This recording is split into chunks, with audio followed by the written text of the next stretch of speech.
Hi, in this lecture, we're going to go over the cranial nerves. Now, the cranial nerves are nerves, so they are officially part of the PNS, but I like to cover them when you learn about the brain. When we look at cranial nerves, there's 12 pairs of cranial nerves, so there's rights and there's lefts. And it's important that you understand what each nerve does because you should know how to do a cranial nerve test. Why might you do a cranial nerve test? Anytime you're looking for any sort of brain damage from any kind of injury, whether it's a concussion or a stroke. And once you know the nerves, you can do a cranial nerve test really quick. In fact, we'll be doing them in lab, and you can kind of think about them as we go over this lecture. So when we look at the cranial nerves, as I mentioned, there's 12 pairs of cranial nerves. Now, the nerves are identified by two things. They're identified by the nerve name and the nerve number. Now, you got to know your Roman numerals because the nerve number, it's Roman numerals. Suck it up. You got to know them. So I would expect you to know the nerve number, the nerve name, and you'll see a table in your book where I want you to know if it's a sensory, motor, or mixed nerve. Now, when we look at cranial nerves, you have some that are only sensory. So that means they are only bringing information up to the brain. And so these are things associated with your senses, right? Like, for example, vision. Your optic nerve is only sensory. Olfaction for smell, only sensory. Hearing, auditory, only sensory. Some nerves are motor, meaning they're only carrying motor information away. So most of these, by the way, are going to the muscles that control your eye to maybe look up or down or side to side, and to some of your muscles for like chewing, and some of the muscles for moving your shoulders. And we'll be going over all that. When you see mixed, so we either say that it's mixed, or sometimes it's okay if you just say both, because it means it's both. It means that that nerve carries both sensory information into the brain and motor information away from the brain.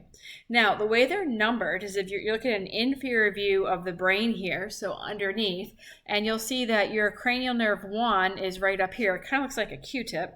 The pieces of it. That's called the olfactory nerve, and that's actually the bulb of it.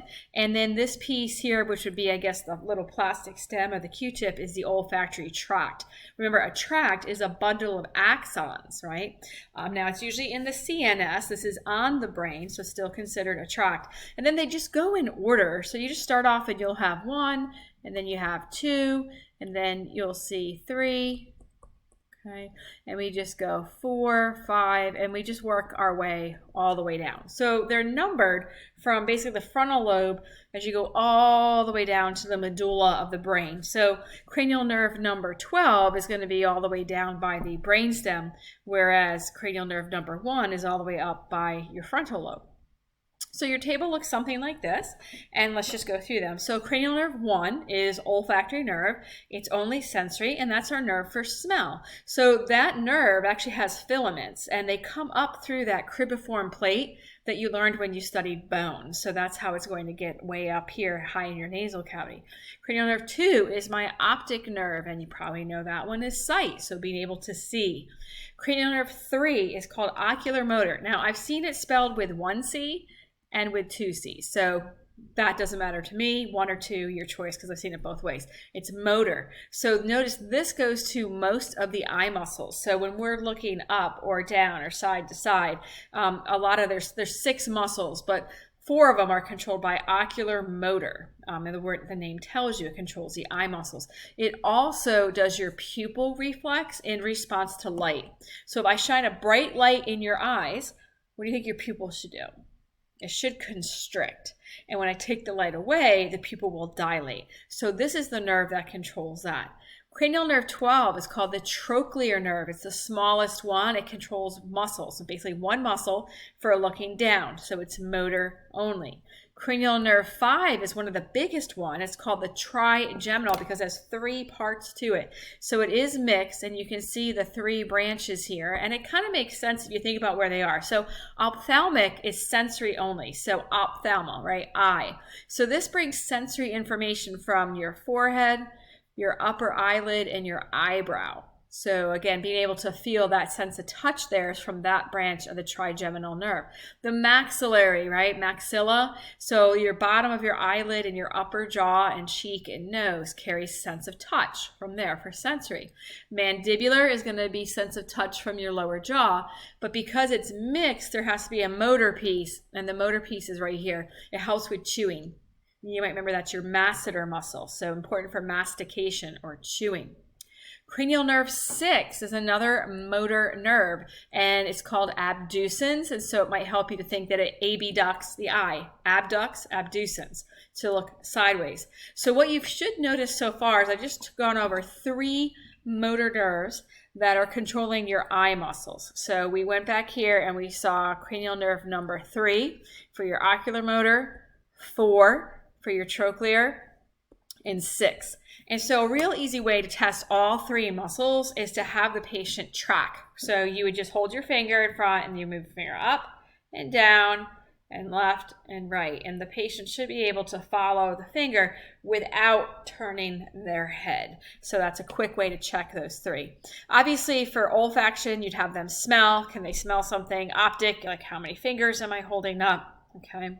And then trigeminal, you would just touch. They could close their eyes and you would just touch the 3 areas and make sure that they could feel it equally on both sides. Then you'd have them bite down and look for any obvious weakness on one side or the other.